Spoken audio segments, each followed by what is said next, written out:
अस्सलामुअलैकुम नाज़रीन, सुहेल खान अपने नए व्लॉग के साथ आपके सामने हाजिर है। उम्मीद है आप जहां भी खुश और अपना बहुत ख्याल रख रहे हैं। नाज़रीन, पाकिस्तान की तारीख में जो अदलिया का जो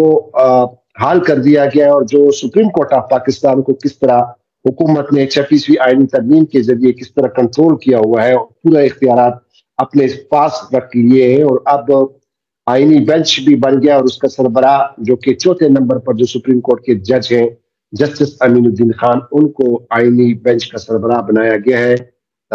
2 महीनों के लिए। लेकिन दिलचस्प सूरत हाल ये है कि गुज़श्ता रोज़ा जुडिशल कमीशन ऑफ पाकिस्तान और सुप्रीम जुडिशल काउंसिल का इजलास हुआ। सुप्रीम जुडिशल काउंसिल एक आईनी इदारा है जो कि जजों के एहतसाब करती है। अगर जजों के खिलाफ कोई मिसकंडक्ट की कंप्लेंट फाइल होती है तो उसके खिलाफ फिर वो कार्रवाई करती है। तो वो एक तो गुज़श्ता रोज़ा यानी जुम्मे के दिन सुप्रीम जुडिशल काउंसिल का इजलास हुआ, उसमें क्या हुआ वो तो वो आपके साथ शेयर करेंगे। दूसरा जो जुडिशल कमीशन का जो इजलास हुआ, जो 26वीं आईनी तरमीम के तहत ये कमीशन बनाया गया है, उसका भी इजलास हुआ और उसमें एक बहुत ही अजीब व गरीब किस्म की जो एक सिचुएशन है वो इख्तियार कर गई है और वो किस तरह खतरनाक साबित हो सकती है इसी हुकूमत के लिए, ये भी इस प्रोग्राम में आपके साथ डिस्कस करेंगे। मेरे साथ बड़े सीनियर वकील हैं, कराची से मेरे बड़े अच्छे दोस्त हैं बैरिस्टर अली ताहिर, वो आज मेरे मेहमान हैं। उनके साथ हम तफसील से बात करेंगे क्योंकि he was one of the complainant. उन्होंने भी कुछ सुप्रीम जुडिशल काउंसिल में अहम लोगों के खिलाफ कंप्लेंट्स शिकायत दर्ज की हैं, तो उनसे पूछेंगे। अली भाई, बहुत शुक्रिया प्रोग्राम ज्वाइन करने का। Thank you very much for having me Suhail भाई। अली ताहिर साहब, ये बताइएगा कि जो गुज़िश्ता रोज जो सुप्रीम जुडिशल काउंसिल का इजलास हुआ और उसमें जो बाद में एलानिया जारी किया गया सेक्रेटरी की जानिब से, और उसमें ये कहा गया कि जो जजेस के खिलाफ जो कंप्लेंट्स फाइल किए गए थे उनमें से 10 कंप्लेंट को सुप्रीम जुडिशल काउंसिल ने जायजा लिया और ये करार पाया कि जो दरख्वास्त गुजार है उन्होंने कोई ऐसे शवाहिद पेश नहीं किए जिसकी बुनियाद पर ये सुना जाए, तो लिहाजा उसको ये नहीं बताया गया कि उसकी क्या पोजीशन है, लेकिन सिर्फ ये बताया गया कि उसका जायजा लिया गया। और बाद में ये भी उस प्रेस रिलीज में लिखा है कि जो फ्रिवलस किस्म के जो पिटीशन इस तरह की दरखास्तें जो दायर करते हैं तो उनके खिलाफ कार्रवाई होगी। तो आपको बताता चलूं कि इस वक्त जो मेरे मेहमान हैं बैरिस्टर अली ताहिर साहब, इन्होंने भी 2 कंप्लेंट्स सुप्रीम जुडिशल काउंसिल में दायर की थी। एक साबिक चीफ जस्टिस काजी फाइज ईसा के खिलाफ और दूसरी कंप्लेंट जो उन्होंने फाइल की थी chief election commissioner Sikandar Sultan Raja और उनके साथ जो सूबाई जो 4 मेंबरान हैं उनके खिलाफ इन्होंने कंप्लेंट फाइल की थी। इनसे जानने की कोशिश करेंगे कि ताहिर साहब, ये बताइएगा कि ये जो मैंने आपको ये तफसीलात बता दी, तो आपने जो 2 कंप्लेंट फाइल किए थे उसके बारे में सुप्रीम जुडिशल काउंसिल ने आपसे कोई राब्ता किया, कोई नोटिस वगैरह कि आपकी उस कंप्लेंट की क्या स्टेटस है, ये बताइएगा हमारे नाज़रीन को। जी, बिस्मिल्लाहिर्रहमानिर्रहीम। देखिए, जो प्रेस रिलीज जिसका आपने तस्करा किया, 3 अहम बातें उसके अंदर हैं। एक तो 10 कंप्लेंट्स का जहां तक ताल्लुक है,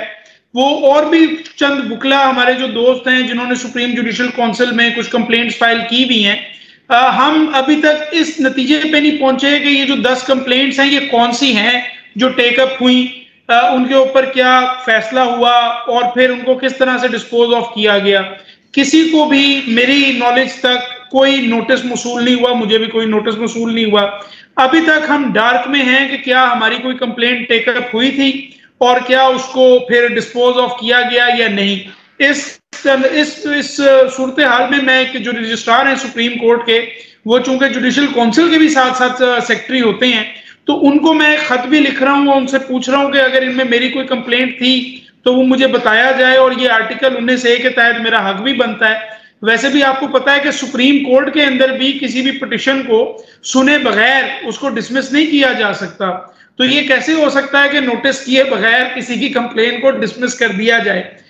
ये तो नेचुरल जस्टिस का जो राइट है उसके बरखिलाफ है। तो जाहिर है अगर इस तरह का कोई फैसला हुआ तो हम सुप्रीम जुडिशल काउंसिल के खिलाफ सुप्रीम कोर्ट से भी रिजू करने का जो है वो पूरा हक रखते हैं। तीसरी बात इसके अंदर जो अहम है वो उस प्रेस रिलीज में है कि जी फ्रिवलेस अगर कोई कंप्लेंट हुई तो उसके खिलाफ कार्रवाई की जाएगी। तो अगर कोई फ्रिवलेस कंप्लेंट कोई करता है तो सुप्रीम जुडिशल काउंसिल के इजलास इन कैमरा होते हैं, उसको अकॉर्डिंगली डील किया जा सकता है, उठा के डब्बे में फेंका जा सकता है। मगर अगर आप ये कहेंगे कि अब हम कार्रवाई करना शुरू कर देंगे, तो लेट्स अज्यूम कि कोई किसी एक रेडी वाला है, उसको किसी जज का खिलाफ कोई शिकायत है, उसने लिख दिया, तो अब आप अपना टाइम इस चीज में जाया करेंगे कि उसको बुलाएंगे, उसका ट्रायल करेंगे और फिर उसको सजा देंगे। और फिर इससे जो चिलिंग इफेक्ट होगा सुहेल भाई, ये कॉन्सेप्ट लॉ में है चिलिंग इफेक्ट का, वो ये है कि आप दूसरे बंदे को पहले डरा दो कि अगर तुमने ये किया तो ये हो सकता है। तो यानी कल को अगर किसी की जेन्युइन कंप्लेंट भी हो तो वो भी वो कंप्लेंट फाइल ना करे, इस वजह से कि कल को मुझे कहीं पकड़ ही ना लें। और अभी ये भी नहीं पता कि फ्रिवलेस कंप्लेंट के ऊपर वैसे तो कॉस्ट लगती है, अब ये पता नहीं कंटेम्प्ट आता है, क्या आता है, ये तमाम चीजें हैं जो अभी जिसके ऊपर बड़ी क्लैरिटी चाहिए, देखनी चाहिए। जो प्रेस रिलीज है, मैं क्योंकि सुप्रीम कोर्ट के सीनियर तरीन जजेस और फिर 2 हाई कोर्ट के सीनियर तरीन चीफ जस्टिस मौजूद हैं, तो कंप्लीट डिफरेंस के साथ, बिल्कुल इज्जत के साथ, लेकिन जो प्रेस रिलीज है वो बिल्कुल डेफिशिएंट है। वो प्रेस रिलीज हमें कुछ बता नहीं रही, बिल्कुल उसके अंदर कोई इंफॉर्मेशन मौजूद नहीं है। एक स्टीरियोटिपिकल सिर्फ हमें ये बता दिया गया कि 10 केसेस आए और वो डिस्पोज ऑफ हो गए, तो उसके अंदर क्या ड्यू प्रोसेस हुआ, ये अब मेरा ख्याल है कि कुछ सवालात उठ गए हैं। क्योंकि जब तक काजी फायज ईसा साहब थे, आपको पता है कि सुप्रीम जुडिशल काउंसिल सिर्फ एक केस में चली, वो मज़ाहिर अली अकबर नकवी वाले, उसके अलावा सुप्रीम जुडिशल काउंसिल को कोई जल्दी नहीं थी किसी केस को उठाने की, और वो फाइलें बनती रही और दबती रही। और कई दफा हमने उनको अर्जेंसी भी फाइल की, हमने ये भी पूछा कि कम से कम हमें बता दें स्टेटस क्या है, कब टेकअप होगी, कुछ पता नहीं लगा। तो मेरे ख्याल में एक नई लीडरशिप आई है, सुप्रीम जुडिशल काउंसिल को एक बेहतर तरीके से चलाने के लिए ये जरूरी है कि ट्रांसपेरेंसी सामने आए, और आर्टिकल 19A के तहत ये सारे सवालात हम सेक्रेटरी साहब से पूछेंगे। अच्छा अली ताहिर साहब, इसमें एक और दिलचस्प पहलू है, वो ये है कि इसमें जो 2 सीनियर जज साहिबान सुप्रीम कोर्ट के हैं, जस्टिस सईद मंसूर अली शाह और जस्टिस मुनीब अख्तर, इन्होंने 12 जुलाई को 13 रुकनी एक फुल कोर्ट बेंच ने, और जिसमें 8 जज साहिबान ने एक शरीफी फैसला दिया मखसूस नशिस्तों में, और उन्होंने क्लियर कट उस पर कहा था कि पाकिस्तान तहरीक इंसाफ को ये नशिस्तें दी जाए। इलेक्शन कमीशन ने उस पर कोई अमल दरामद नहीं किया, 2-3 खतूत भी लिखे, फिर जस्टिस सईद मंसूर अली शाह के 2-3 खतूत भी आए, उन्होंने क्लैरिफिकेशन भी जारी कर दी और इलेक्शन कमीशन को वाज़ेह तौर पर कह दिया कि जनाब हमारा जो हुक्म है वो आप पर बाइंडिंग है, तमाम इदारों पर सुप्रीम कोर्ट का हुक्म जो है वो बाइंडिंग है। तो दिलचस्प सूरत हाल ये है कि क्या आप ये नहीं समझते कि कम से कम जस्टिस मंसूर अली शाह साहब ने या जस्टिस मुनीब अख्तर ने, जो खुद उस 8 जज साहिबान में से 2 ये जज साहिबान भी थे जिन्होंने मखसूस नशिस्तों का फैसला दिया था 12 जुलाई को, और लेट्स सपोज अगर जुम्मे के दिन यही सुप्रीम जुडिशल काउंसिल के सामने वही कुछ कंप्लेंट आती चीफ इलेक्शन कमिश्नर के खिलाफ, तो अब तो चूंकि इन कैमरा सेशन होता है, तो ये भी हो सकता है कि मंसूर अली शाह साहब ने जिक्र किया हो, लेकिन बात आपकी ठीक है कि आवाम को बताया नहीं जा रहा ना कि आखिर वो कौन से कंप्लेंट है। दूसरी जो अहम बात, जो जुडिशल कमीशन का जो इजलास हुआ उसी दिन, उसमें चूंकि सिंध हाई कोर्ट में जो खुसूसी जो कॉन्स्टिट्यूशनल बेंच बनाने थे और जजेस की उसमें नॉमिनेशन थी, तो उस पर chief justice Sindh high court साहब ने नाम मैं भूल रहा हूँ, शफी साहब है ना, सिंध हाई कोर्ट के चीफ जस्टिस साहब शफी सदीकी साहब ने ये तजवीज दी कि जनाब सिंध हाई कोर्ट के तमाम जो बेंचेस हैं उनको आईनी करार दिया, कॉन्स्टिट्यूशनल बेंचेस करार दिया जाए। तो ये यहाँ पे एक बड़ी दिलचस्प सूरत हाल हुई, क्योंकि सिंध हाई कोर्ट ने मेरे ख्याल में आप ही की पिटीशन पर, जो कि 26वीं आईनी तरमीम को चैलेंज किया गया था, और उसमें बाकायदा नोटिस जारी हुए हैं। तो ये तो एक किस्म का, आप नहीं समझते कि अगर नोटिस कब तक जारी हुए, जरा बताइएगा पहले। जी, बेसिकली 2 हफ्ते के लिए अंदर अंदर जवाब मांगा था, और 14 नवंबर को वो 2 हफ्ते पूरे हो रहे हैं। तो ये केस 13 नवंबर को, क्योंकि मंडे को कॉज लिस्ट आएगी, तो हमारी पूरी उम्मीद है कि 13 को ये केस दोबारा लगा हुआ होगा। और उसके अंदर शफी सदीकी साहब ने ये पॉइंट बड़ा ऑथोरेटिवली लिख दिया था कि चूंकि अभी तक कॉन्स्टिट्यूशनल बेंचेस बने नहीं है, तो लिहाजा हम नोटिस इशू कर रहे हैं, और अगर ये कोई कॉन्स्टिट्यूशनल बेंच बन गया तो फिर उस सूरत हाल में उस वक्त इस मामले को देखा जाएगा। लेकिन मैं ये जरूर समझता हूं कि बड़ी मैच्योरिटी है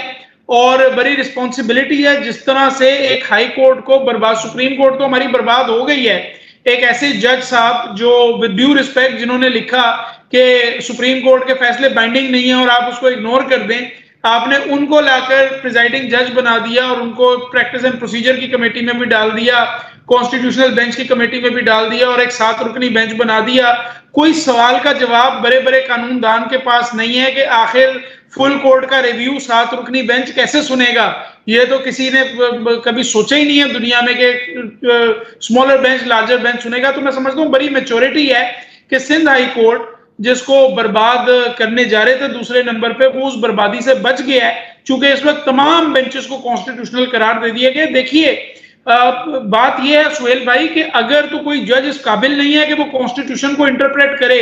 तो वो एक रेंट मैटर को कैसे इंटरप्रेट करेगा जिसके अंदर वो एक बंदा कहता है कि आर्टिकल 10A के तहत मुझे रेंट कंट्रोलर ने सुना नहीं तो लिहाजा आप मेरा केस रिमांड कर दें। और अगर वो इस काबिल भी नहीं है कि ये फैसला कर सके तो उसे हाईकोर्ट का जज ही नहीं होना चाहिए। और नंबर 2, अगर हुकूमत ने जुडिशियल कमीशन में जब मेजोरिटी उनकी है नॉन जुडिशियल मेंबर्स की, अगर उन्होंने बैठकर ये फैसला करना है कि कौन सा जज इस काबिल है कि कॉन्स्टिट्यूशनल मैटर सुने और कौन सा जज निकम्मा है और ये सुन ही नहीं सकता, तो फिर जुडिशियल इंडिपेंडेंस तो पीछे कोई रही नहीं। तो कोई जो जज जो है वो दिखाएगा कि मैं जरा करेजियस हूं, मैं कोई फैसला करने जा रहा हूं, उसको आप कह देंगे कि आप कॉन्स्टिट्यूशनल मैटर सुन ही नहीं सकते। तो मेरे ख्याल में हाई कोर्ट इस फैसले से बर्बाद होने से बची है। और हमारी हेयरिंग में भी जब ये पहले दिन चल रहा था, इसके अंदर बेसिकली सिंध बार काउंसिल के चंद मेंबरान पिटिशनर्स हैं और मलीर बार के प्रेसिडेंट के थ्रू मलीर बार पिटिशनर है। हमने ये पॉइंट सामने रखा था कि वी वुड बी सेटिस्फाइड अगर कोई इस तरह की भी इंटरप्रिटेशन आए कि सारे की सारी कोर्ट ही कॉन्स्टिट्यूशनल बेंच है, तो भी बात समझ आती है। मगर सुप्रीम कोर्ट में आप देखिए कि जिस तरह 3 सीनियर मोस्ट जजेस को इग्नोर कर दिया, और पहली दफा हुआ दुनिया की तारीख में, मैं सुहेल भाई शर्म आती है अब तो कि हम किस तरह के मुल्क में रहते हैं कि अगर यूनिवर्सिटी का कोई इजलास हो और वहां किसी बंदे की नौकरी के ऊपर डिसाइड होना हो तो वो सिर्फ पीछे नहीं हो जाता, वो ये नहीं कहता मैं चुप करके बैठा रहूंगा, वो कमरे से उठ के चला जाता है। उसे कहते हैं रिक्यूज कर गए, वो कहता है आप फैसला करें, मेरे दोस्त भी बैठे होंगे, दुश्मन भी बैठे होंगे, खुल के बात करें मेरे ऊपर और फिर मेरे ऊपर फैसला लें। तो वो कमरे से बाहर चला जाता है। पूरी दुनिया में ये होता है। ये पाकिस्तान में आप सुप्रीम कोर्ट को किस लेवल पे ले आए हैं कि जस्टिस अमीनुद्दीन खान ने खुद हाथ खड़ा करके अपने आप को वोट डाला कि मुझे कॉन्स्टिट्यूशनल बेंच का हेड बना दीजिए। हालांकि वो 6-5 से भी बन जाते, अगर वो थोड़ा सा अपना ग्रेस दिखा देते, वो कहते मैं वोट नहीं कर रहा, तो 6-5 से भी उन्होंने बन जाना था। लेकिन वो इतने ईगर थे कि उन्होंने अपना हाथ उठा दिया। ये जो सुप्रीम कोर्ट का हाल किया है कॉन्स्टिट्यूशनल बेंचेस बना के और जजेस की कमेटी को जिस तरह से आप बर्बाद करेंगे, जो आपके बेहतरीन कॉन्स्टिट्यूशनल माइंड्स हैं मंसूर अली शाह की शक्ल में, मुनीब अख्तर की शक्ल में, उनको आप कहते हैं वो कॉन्स्टिट्यूशनल मैटर्स नहीं सुनेंगे। ये एक बड़ी अजीब सी बात है। शुक्र है कि सिंध हाई कोर्ट इस साने से बच गई। अच्छा, लेकिन इंटरेस्टिंग सवाल फिर भी पैदा होता है और वो ये है कि फर्ज करें आप तो वकील है ना, पेश हो रहे हैं। सिचुएशन ये है कि जिस चीज को आपने चैलेंज किया यानी 26वीं आईनी तरमीम, और उसी 26वीं आईनी तरमीम के जरिए हाई कोर्ट्स में और सुप्रीम कोर्ट में ये कॉन्स्टिट्यूशनल बेंच बने, तो don't you think it's just a joke कि आपकी प्ली तो फर्ज का ये भी हो सकता है ना, आप ये कैसे, आपका तो पहला जिस तरह रिव्यू में जज साहिबान पूछते हैं कि भाई आप बताएं हमें हमारे फैसले में क्या गलती है, पहले आप हमें पॉइंट बताएं, क्योंकि रिव्यू का तो बड़ा स्कोप लिमिटेड होता है। अब ये आपने 26वीं आईनी तरमीम को चैलेंज किया है और ये 26वीं आईनी तरमीम के तहत ही ये कॉन्स्टिट्यूशनल कोर्ट बने, तो आपका आर्गुमेंट क्या होगा?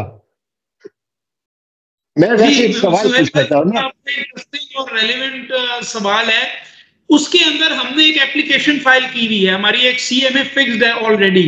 उस सीएमए पे भी नोटिस हुए हैं और वो हमारा कहना ये है कि 5 सीनियर तरीन जजेस जो हैं सिंध हाई कोर्ट के, वो इस मामले को सुने और वो ये डिसाइड करें ताकि एक ऑब्जेक्टिविटी आ जाए, वो ये डिसाइड करें कि क्या कॉन्स्टिट्यूशनल बेंचेस बनाए जा सकते हैं या नहीं। सुप्रीम कोर्ट के अंदर भी मेरा ये ओपिनियन है और आपने देखा कि सीनियर प्यूनी जज और 3rd सीनियर मोस्ट जज का ओपिनियन भी प्रैक्टिस एंड प्रोसीजर की कमेटी के बाद जो लेटर सामने आया है उसमें यही आया है कि ये सुप्रीम कोर्ट की फुल कोर्ट, चूंकि ये बुनियादी ढांचे आइन का जो है उसको उससे मुतल्लिक है, तो इसको फुल कोर्ट सुने और सबसे पहले तो फुल कोर्ट बैठकर ये फैसला करे कि ये कॉन्स्टिट्यूशनल है या नहीं है। और इसकी जो मिसाल है वो ये, हाँ हमारे यहाँ तो खैर काजी साहब ये रास्ता बंद करके जाने की कोशिश करके गए, आबिद जुबैरी साहब और शहाब सरकी साहब की पिटिशंस में नहीं कामयाब हुए, क्योंकि उन्होंने बड़े तरीके से उसको विड्रॉ कर लिया। मगर फ्रांस में फॉर एग्जांपल जब तक कॉन्स्टिट्यूशनल कोर्ट कोई ग्रीन लाइट नहीं करती, कोई कॉन्स्टिट्यूशनल अमेंडमेंट टेक प्लेस नहीं करती, तो मेरे ख्याल में यहां पर भी जब तक हमारी फुल कोर्ट जो है बैठकर और 5 सीनियर मोस्ट जजेस हाई कोर्ट में बैठकर इसकी वायरस के ऊपर फैसला नहीं करते, मेरे ख्याल में इन कॉन्स्टिट्यूशनल बेंचेस को जो है वो इफेक्ट नहीं देना चाहिए। तो फुल कोर्ट की आप बात कर रहे हैं यार, अभी मंसूर अली शाह और मुनीब अख्तर ने उन्होंने कहा था कि 5 नवंबर को फिक्स भी किया था, वो सुना है उसको उन्होंने रजिस्ट्रार ने लगाया नहीं, फिर उन्होंने कहा कि ये जो हफ्ता गुजर गया कि इसी हफ्ते में लगाए, वो भी नहीं लगाया गया। मंसूर अली शाह साहब थक गए तो फुल कोर्ट तो बन ही नहीं रहा है। और अभी जो मंडे से जो हफ्ते शुरू हो रहा है यानी 11 तारीख से, उसमें भी तकरीबन 5-6 बेंचेस यहाँ पे फिक्स हो गए, उन्होंने उसमें भी नहीं लगाया गया। तो मतलब ये है कि काजी जो याया अफरीदी साहब है, चीफ जस्टिस ऑफ पाकिस्तान है, उन्होंने तो उसको लगाया नहीं। बहरहाल जो भी होगा, फुल कोर्ट तो मेरा नहीं ख्याल, क्योंकि आपका तो बहुत ज्यादा आप वकील है, लेकिन हम भी सुप्रीम कोर्ट कवर कर रहे हैं 20-25 साल से। और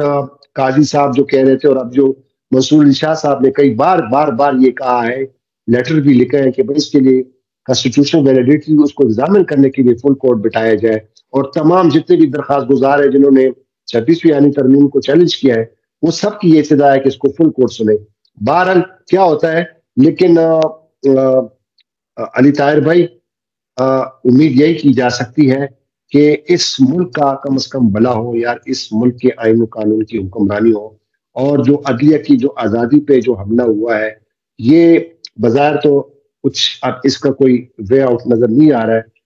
अल्लाह बेहतर करेगा, इस मुल्क के पाकिस्तान पर रहम करे। तो नए देखने वाले नाजरीन से जरूर इल्तिमास है कि वो चैनल को जरूर सब्सक्राइब करें। अपना बहुत ख्याल रखिएगा। खुदा हाफिज। पाकिस्तान जिंदाबाद।